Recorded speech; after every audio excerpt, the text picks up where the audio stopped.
Assalamu alaikum, j'espère que tu vas bien. Aujourd'hui, je te retrouve pour cette 12e leçon et nous attaquons avec la lettre Hamza.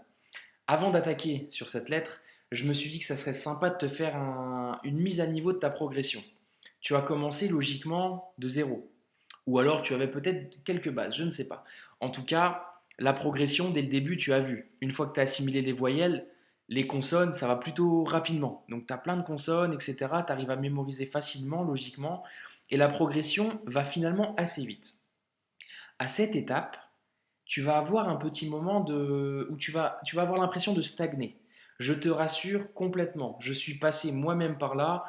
Je te le répète, hein, moi je suis francophone, hein, j'ai aucune base en arabe, je suis vraiment d'origine purement française, donc j'ai vraiment aucune base. Et personnellement, au début, j'ai trouvé que l'apprentissage ça allait vite. Après, j'ai stagné un petit peu avec certaines règles, comme le ta marbuta qu'on a vu lors de leçons précédentes, et aujourd'hui la nouvelle règle qu'on va voir, la lettre Hamza. Je te rassure, une fois que tu arrives à résister et à tenir dans ces petits cours, il n'y en a pas beaucoup, hein, c'est quelques règles, hein, c'est deux trois règles.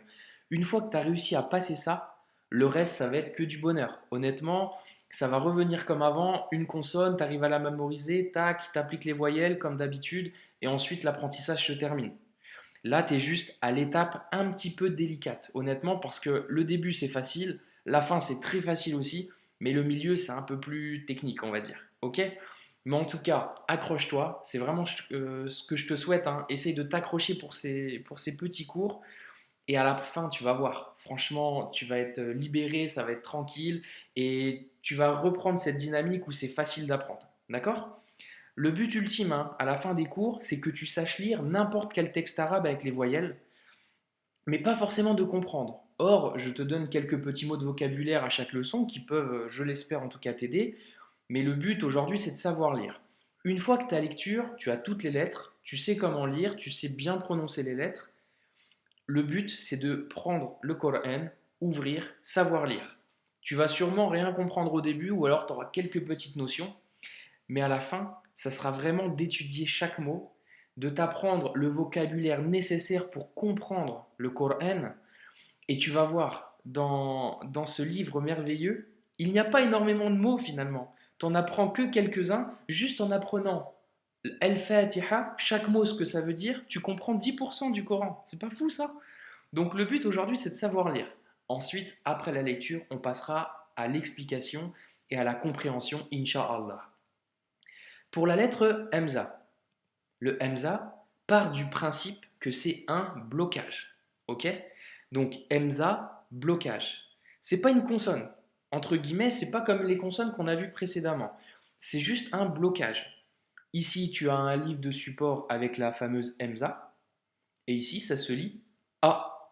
La voyelle, simplement. Tu mets juste un petit blocage avant. A. Ici, nous avons OU, I, UN. Tu vois, il y a une sorte de petit blocage dans la gorge qui doit se faire. Donc ici, A, OU, I, UN. Blocage. D'accord? Donc là, c'est le support que tu auras toujours en début de mot. À chaque fois, en début de mot, tu auras un alif de support pour porter la hamza. Tu peux avoir, par contre, en milieu ou en fin de mot, des supports un peu différents. Aujourd'hui, le but, c'est pas de savoir quel support on doit appliquer, mais vraiment te dire dans la lecture, dès que tu vois ce petit symbole, c'est forcément un blocage où on doit bloquer la voyelle. D'accord? Donc ici, tu as un, a, in, an. Ok? Hamza égale blocage. Ça marche? Pour les voyelles longues, c'est le même principe. Ici, c'est un A long, mais ça veut dire Hamza. Ok? C'est une petite nouveauté aussi. Quand tu as une petite vague comme ça, c'est A. Tu vois? Un petit blocage avec un A long. A. Ici, blocage avec un OU long, ça nous donne OU. Et ici, I. D'accord? Donc Hamza, c'est un blocage. Ensuite, tu lis juste les voyelles. Courte, longue, et si c'est une petite vague, c'est un A long. D'accord? Avant de passer aux exercices de lecture, je te propose une petite mise en situation. Je vais te lire les mots qui sont à l'écran et tu vas essayer de détecter le fameux blocage. Essaye de répéter derrière moi, peut-être que ça va t'aider pour bien comprendre ce petit principe. Ici, nous avons Urti. Urti. Tu vois, blocage. Blocage du ou. Urti. Ma sœur, en arabe au passage. Ici, Ummun. Ummun. Une mère. Ici, nous avons Ra'sun. Tu vois, avec le soukoun. Donc, ça ne doit pas se lire Rasun, mais Ra'sun. Tu vois, petit blocage. Et enfin, Al-Bi'ru. Al-Bi'ru. Al-Bi'ru. D'accord?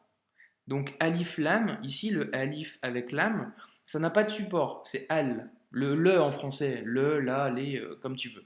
C'est juste l'article le en arabe. Donc, Al-Bi'ru. D'accord?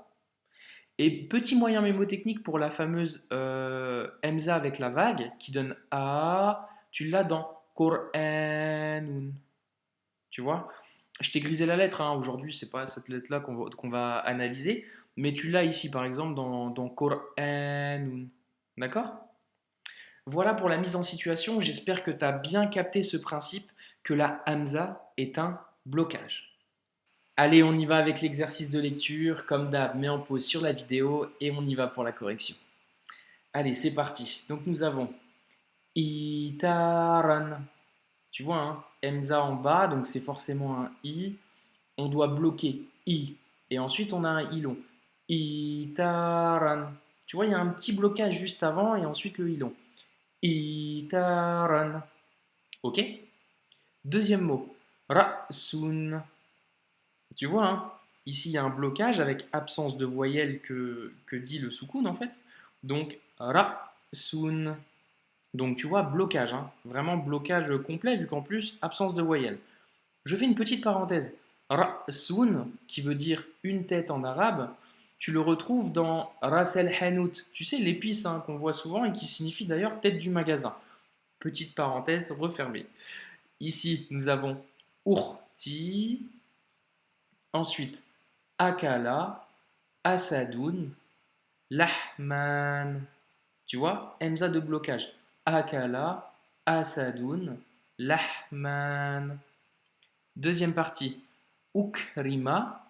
Donc le Hamza blocage nous dit qu'il faut que je bloque avec le ou. Ukrima. Et ensuite on fait la liaison. Ukrimal hajju. Hajju. Tu vois, shedda sur le jim.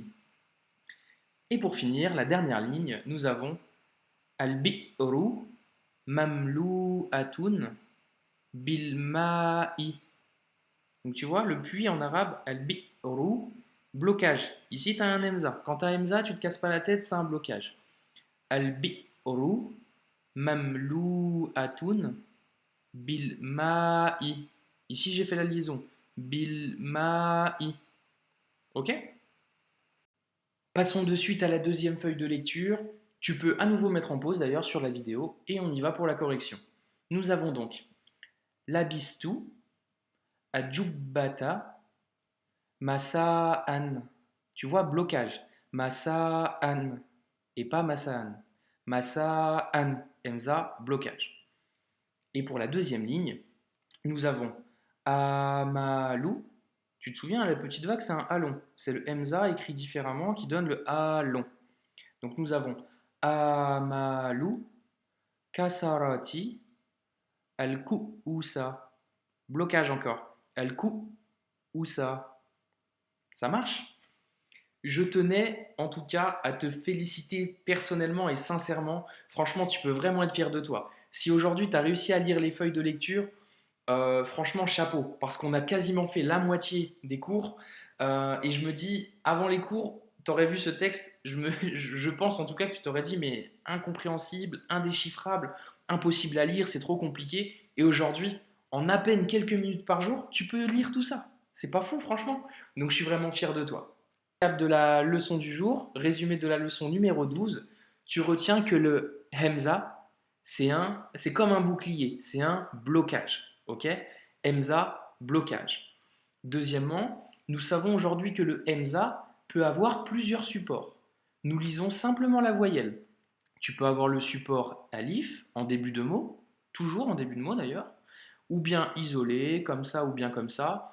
Toi, aujourd'hui, à ce stade, dès que tu vois la Hamza, tu pars du principe que c'est un bouclier, c'est un blocage, et tu dois lire la voyelle. Et enfin, le Hamza de l'article Alif Lam ne se prononce qu'en début de phrase, mais ne s'écrit pas. Tu vois ici, hein, au début de mot, tu as Alif Lam. Le Alif, il n'a pas de Hamza, mais c'est un L, ok?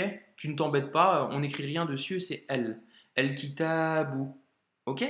Voilà pour le résumé de la leçon numéro 12. J'espère que ça t'a plu. En tout cas, accroche-toi bien. Là, c'est des leçons un peu plus compliquées, mais je te rassure, passer deux trois règles, honnêtement, le reste, ça va être que du bonheur. Je te dis, prends soin de toi. À la prochaine. Barakallahu fikou.